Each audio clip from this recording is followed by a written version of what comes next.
नमस्कार दोस्तों, डीएसपी ने एक नया एनएफओ जारी किया है DSP Nifty private bank index fund के नाम से। आइए आज इसके बारे में डिटेल में बातें कर लेते हैं। साथ ही साथ अगर आप हमसे जुड़ के निवेश करना चाहते हैं तो आपको वीडियो के डिस्क्रिप्शन में लिंक मिल जाएगा, वहां से रजिस्ट्रेशन करके एसेट प्लस एप्लीकेशन को डाउनलोड कर लीजिएगा, केवाईसी कर लीजिएगा। हमारा नंबर आपके पास होगा, आप कभी भी हमसे संपर्क कर सकते हैं और जुड़ के निवेश कर सकते हैं। तो यह स्कीम कहती है कि अगर आप लंबे समय तक निवेश करेंगे तो आपका कैपिटल बढ़ा के देने का प्रयास किया जाएगा। साथ ही यह स्कीम पूरी तरह से फोकस करेगी प्राइवेट बैंक्स पे। तो एक यहाँ पे इसका बेंचमार्क है निफ्टी प्राइवेट बैंक इंडेक्स, जिसको ये ट्रैक करेगी। ट्रैकिंग करते समय कोई ट्रैकिंग एरर आ जाएगा तो रिटर्न में डेविएशन देखने को मिल सकता है, लेकिन बेसिकली इसी को ये फोकस करेगी। ये स्कीम इसका अपने इंडेक्स का रेप्लिकेट वर्जन है। साथ ही साथ पूरी तरह से फोकस होगा equity and equity related instrument पे। यहाँ पे कोई एश्योरेंस आपको प्रोवाइड नहीं किया जाएगा, ये चीज आपको हमेशा ध्यान रखना है म्यूचुअल फंड के केस में। अगर आप एसआईपी करना चाहते हो 100 रुपए से कर सकते हो, लमसम भी आप 100 रुपए से कर सकते हो। इनिशियल लेवल पर 10 रुपए के एनएबी के हिसाब से आपको यूनिट अलॉट की जाएगी। 14 फरवरी से ही इसका एप्लीकेशन लिया जा रहा है। मैं थोड़ा सा लेट आपको वीडियो दे रहा हूं। इंड की बात करते हैं, 28 फरवरी 2025 तक इंड होगा और 6 मार्च 2025 को अलॉटमेंट हो जाएगा। बेंचमार्क इसका Nifty private bank index try है। लॉकिंग पीरियड कुछ भी नहीं है, स्कीम ओपन इंडेड है एंड प्लान बाय डिफॉल्ट आपको ग्रोथ मिलेगा। बात करते हैं एग्जिट लोड। तो इस स्कीम में अगर आप निवेश करते हो कोई एग्जिट लोड नहीं है। पैसा आप रिडीम कर लो या फिर पैसा आप स्विच कर लो, ये सब कुछ आपके हाथ में, कभी भी करोगे कोई एग्जिट लोड नहीं देना पड़ेगा। बट स्टाम्प ड्यूटी 0.005% है। रिस्क बहुत ज्यादा हाई है क्योंकि यहां पर सेग्रेगेशन देखने को मिलेगा। कैटेगरी की बात करें, इंडेक्स फंड है और fund manager mister Anil Ghelani और मिस्टर दीपेश शाह है, जो कि दोनों लोग मिलकर इस फंड को मैनेज करेंगे। प्लान की बात करते हैं, अगर आप चाहो तो आपको डायरेक्ट भी मिल जाएगा, आप चाहो तो आपको रेगुलर भी मिल जाएगा और मिनिमम इक्विटी में 95% का एक्सपोजर होना चाहिए। मैक्सिमम 100% तक किया जा सकता है। इन सभी के साथ जो एक्सपेंस रेशियो है वो अप टू 1% है, जो कि एसेट अंडर मैनेजमेंट यानी एयूएम के बढ़ने के साथ आपके एक्सपेंस रेशियो में कमी आएगी। जैसे एयूएम बढ़ेगा एक्सपेंस रेशियो कम होता जाएगा। तो ये भी चीज आपको नजर बना के रखनी है। अब आपको यह जानना है कि प्राइवेट बैंक्स में ऐसा क्या है कि आपको निवेश करना चाहिए। आखिर यह एनएफओ लाया गया है तो कुछ तो रीजन होगा। तो आइए देखते हैं, यहां पे इन्होंने इस फैक्ट को क्लेरिफाई करने का प्रयास किया है। सबसे पहले हम लोन बुक की बात करेंगे एंड सेकेंड हम डिपॉजिट्स की बात करेंगे। किसी भी बैंक के लिए, किसी भी बैंकिंग सेक्टर के लिए ये दोनों बहुत ही ज्यादा मायने रखते हैं। तो ये चीज आपको ध्यान रखना है। अगर लोन बुक की बात करें तो यहां पे जो पूरा का पूरा आंकड़ा है ये गवर्नमेंट बैंक का है, ये गवर्नमेंट या फिर पब्लिक सेक्टर बैंक का है। आप देखेंगे कि इनिशियल स्टेज में ये बहुत ज्यादा नंबर था, 70% था, लेकिन जैसे जैसे आगे के साल में आप आएंगे 2004 से 24 की तरफ आएंगे, देखेंगे ये सिकुड़ता हुआ जा रहा है।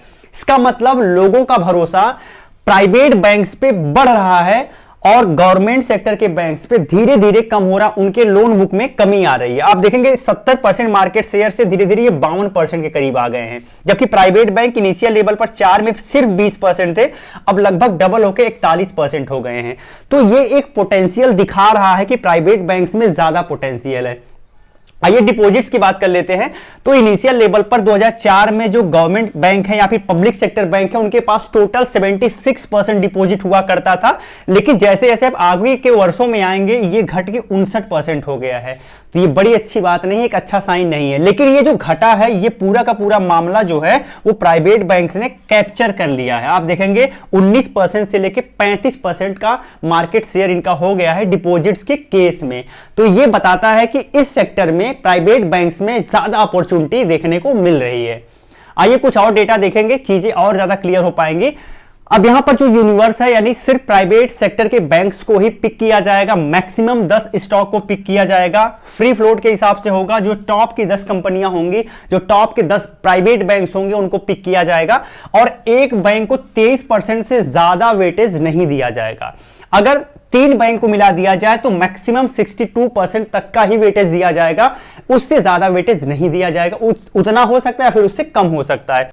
और रिबैलेंसिंग भी किया जाएगा सेमी एनुअल, तो मतलब 6 महीने के केस में यहां पे रिबैलेंसिंग होगा। आइए कुछ और डेटा देखते हैं, चीजें आपको और क्लियर होंगी। यहां पर ये जो ब्लैक कलर में आपको दिख रहा है ये आपका प्राइवेट बैंक का ग्राफ है और जो यहां पे ग्रे कलर में दिख रहा है ये आपका निफ्टी का है, यानी निफ्टी 50 का ग्राफ है।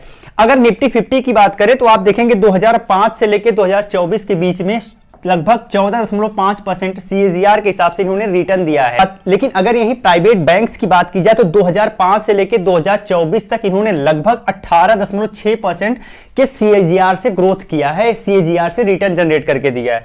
इसका मतलब यह है कि अगर यहां पे 2005 में आप 1000 रुपए लगाए होते हैं निफ्टी 50 में, तो आपका 1000 रुपए 14,606 रुपए हो गया होता 2024 में।